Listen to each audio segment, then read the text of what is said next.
Again friends, I'm Major Gaurav Arya and you're watching the Chanakya Dialogues.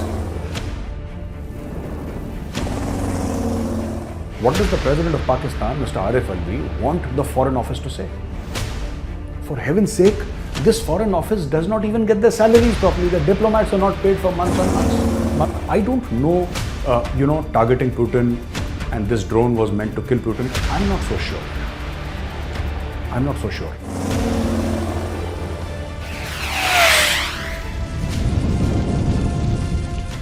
Jai friends, I'm Major Gaurav Arya and you're watching the Chanakya Dialogues.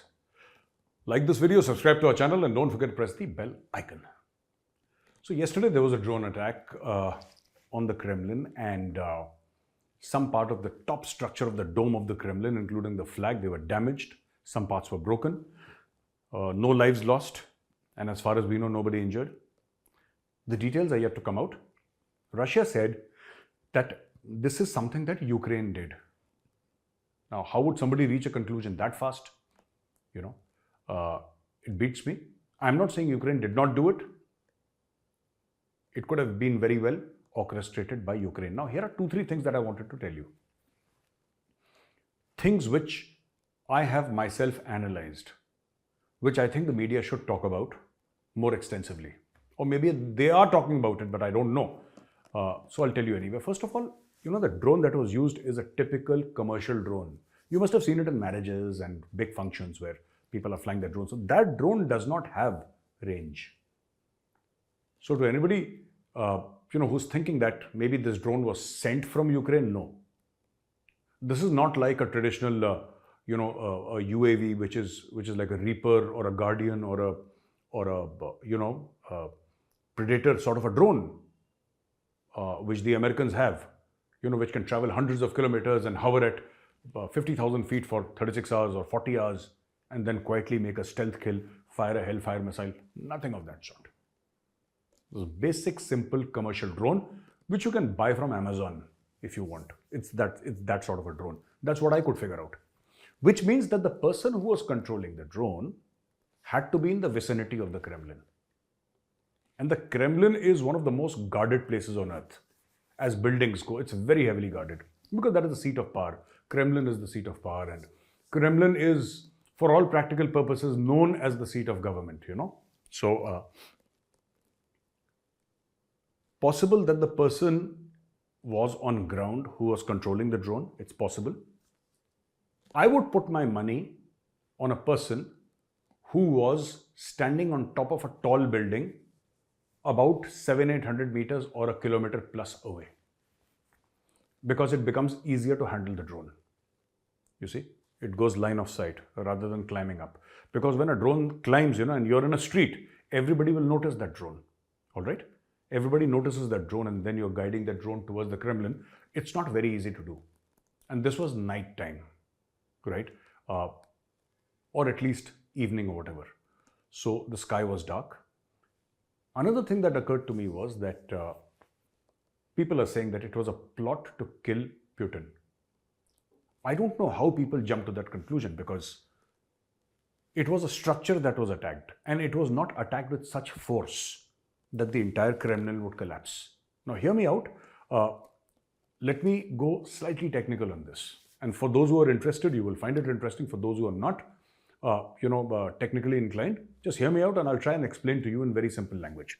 So what happened here initially was that this drone came possibly carrying some sort of plastic explosive, right? And as we've already discussed in point number 1, either from the ground or more possibly from a higher structure in the vicinity of 1 kilometer or 2 kilometers maximum, 3 kilometers, but certainly not Ukraine. It was well within the radius of the Kremlin, because it had to be controlled manually by somebody. So this drone comes, it's like a kamikaze drone, it's like a suicide drone. It comes and bangs against the top of the Kremlin, that dome, and it explodes. So there is fire, first of all. I don't know, because when there is explosion, right, a plastic explosive or even a grenade that explodes, I haven't seen fire anywhere. Unless, it's taking place in the vicinity of a fuel dump, or there is some dry, hay or some grass lying around which can catch fire. Normally what happens is there are three stages of matter: solid, liquid, gas. In case of an explosive or an explosion that happens, the liquid stage is missed out, and for example, let's say he used RDX, for example. So RDX turns from solid to gas instantaneously, and that is what causes the explosion. Now, the power of an explosive is measured in feet per second, the shock waves that travel, Now, coming back to the point, we saw fire there. Unless something incendiary was being used, I don't know how that place caught fire. Maybe it was the flag, but even in case of a flag, it should have just been blown away. I don't know how everything caught fire, because there was a visible fire, right? The third thing which comes to mind is that, obviously it had an impact fuse of some kind, or somebody initiated. Because, unless you have a detonator, plastic explosives do not catch fire, and I'm assuming it's a plastic explosive. I don't know. I'm assuming it's a plastic explosive, all right? Or it could have been a grenade, which is a much simpler function. But, if you take any plastic explosive, or even RDX, right? Take RDX, stand close to it, burn it, right? Don't think I'm mad. Don't think I'm crazy. Burn it, and you can make tea. You can make tea on RDX. All right? You can make tea using plastic explosive. Not that it's a good idea, but you can make it's perfectly safe. What initiates an explosion is a smaller explosion, and that smaller explosion is called a detonator. Like, for example, in the Indian Army, normally in the infantry, we use two kinds of detonators, number 27 and number 33. Number 27 is by fire, in which you have a fuse and you light it and it burns. You must have seen it in the movies. Number 33 is an electronic detonator, which needs an electronic impulse and it detonates. That is what we use in the infantry, but I don't know about Corps of Engineers. Would have much more knowledge than this, because they're highly technical people and they know much more than us. I'm a basic infantryman, so I'll tell you. So obviously what has happened is that if it was a grenade, somebody disengaged the grenade through a mechanism. It's been used in the Ukraine war extensively, in other places also. Otherwise, there is a fuse and it blows up. So this is most definitely a suicide sort of a drone which has been used. But I don't know, targeting Putin and this drone was meant to kill Putin. I'm not so sure. And the reason why I'm not sure is that Putin was not in the vicinity. If Putin was sitting on top of that flag, then you could have said it is to kill Putin. I think this is more of messaging. It could have been the Ukrainians who did it through their agents in Russia, or Ukrainians themselves infiltrating and doing it. It could be one of the many people who are against Putin. There are many people in Russia who are vehemently against Putin. Who could have done it? Putin's opponents could have done it. There are talks, and these are whispers, and I do not believe these whispers, okay? But it's my duty to tell you, some people are talking about a false flag operation. I don't know what the truth is. And my entire analysis is based on that video that I saw on the media. That is my entire analysis, that it cannot happen. This is a small commercial drone. You don't set out to kill the president of a country using a Shadiwala drone, or a drone that is used in marriage ceremonies, to film the proceedings. It has to be something which is more direct. If Putin is inside Kremlin, your attack has to be within the Kremlin, not on top of the dome. And nobody here is firing a Hellfire missile, that the entire dome collapses. No. So normal commercial small little drone, which was rigged with an explosive. That is what it appeared to me. The truth will come out slowly, let's see. And there is another interesting news that India slips in the World Press Freedom Index, ranks 161 out of 180. I don't know who are these people who decide the ranking and how they decide it. Either they are talking to these left-wing extremist sort of journalists, who hate India. They're Indian citizens who hate India. In fact, they hate everybody, and except for China, of course. China gives them money, but unless they're talking to these guys, because,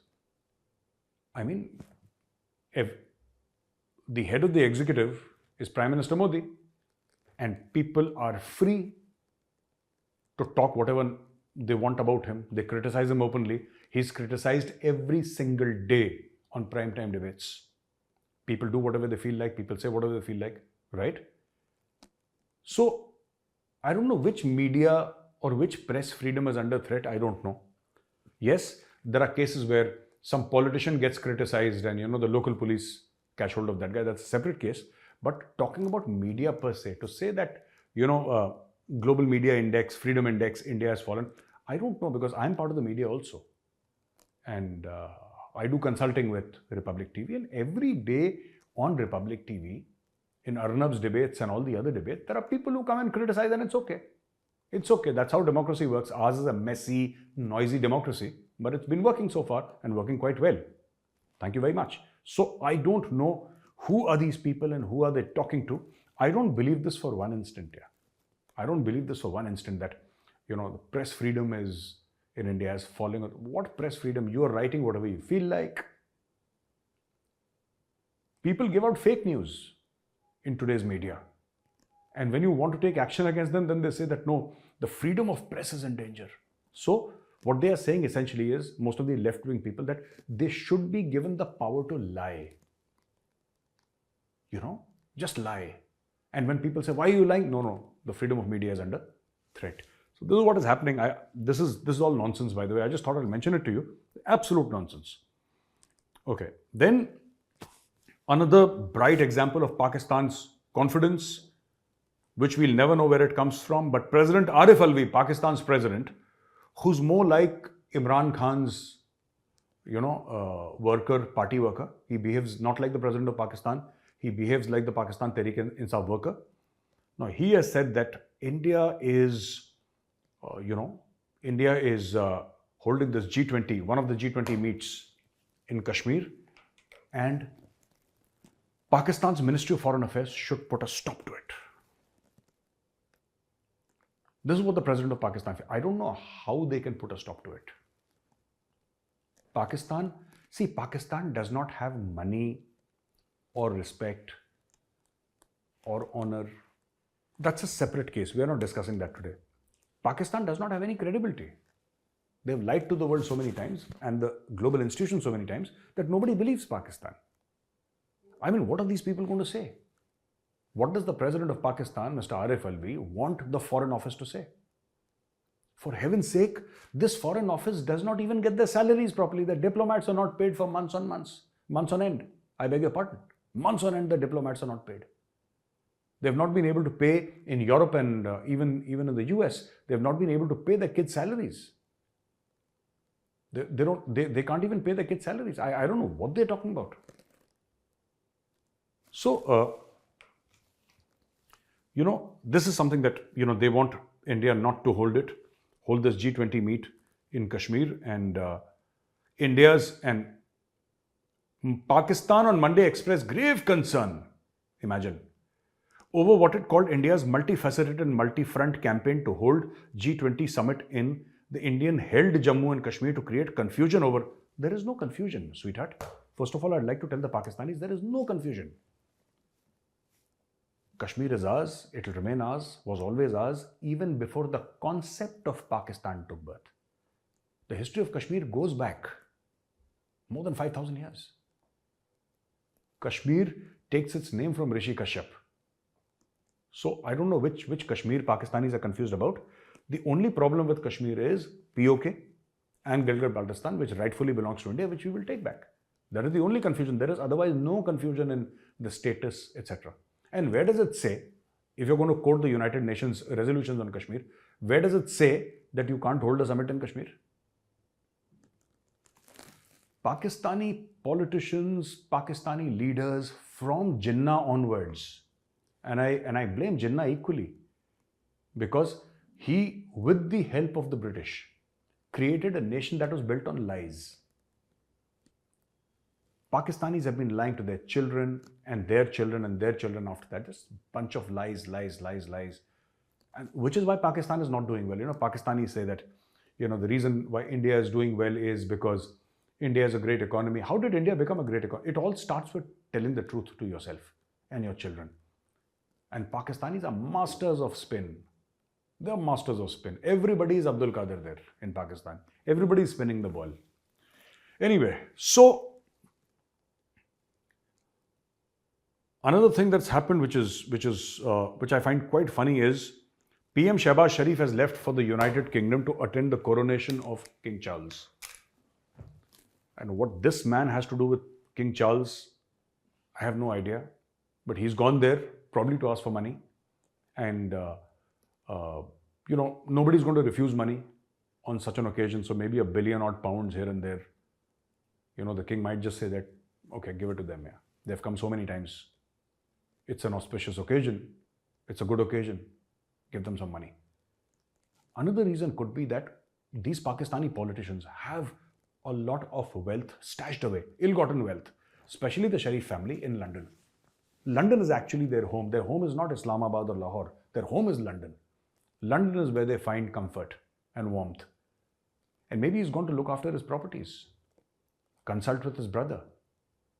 Because a country that is in such a mess like Pakistan, where people don't have food to eat, and there are almost food riots whenever the food trucks come out to distribute rations, he could have just told the ambassador to attend or the High Commissioner in London to attend. But I forgot. The Pakistani High Commissioner in UK is busy gathering Khalistanis to protest in front of the Indian High Commission. So why will he do diplomatic duties? He is supporting terrorism. I mean, what else can you say for Pakistan? So that is the gist of all the news that I have for you today. One last thing. Israel is in touch with Saudi Arabia, and because 16 to 18% of Israel's population is Muslim, and of course, as Muslims, they will go for Hajj and they will do the Umrah, which is the shorter version of the Hajj. So Israel is in talks with Saudi Arabia that can we start direct flights from Israel to Saudi Arabia so that our Muslim citizens, who are Israeli Muslim citizens, can, do their obligations as Muslims and go for Hajj and go for Umrah. I think it's a good step, and I think Saudi Arabia will not say no. And very soon we could see direct flights from Israel to Saudi Arabia. Where does that leave Pakistan? Pakistan, a nation that was born out of hatred and that survives only on one thing: hatred and conspiracy. Where does that leave Pakistan? Let's think about this. So thank you for watching this video. If you like this video, press like, subscribe to our channel, and don't forget to press the bell icon. Jai Hind, Vande Mataram, Bharat Mata ki Jai.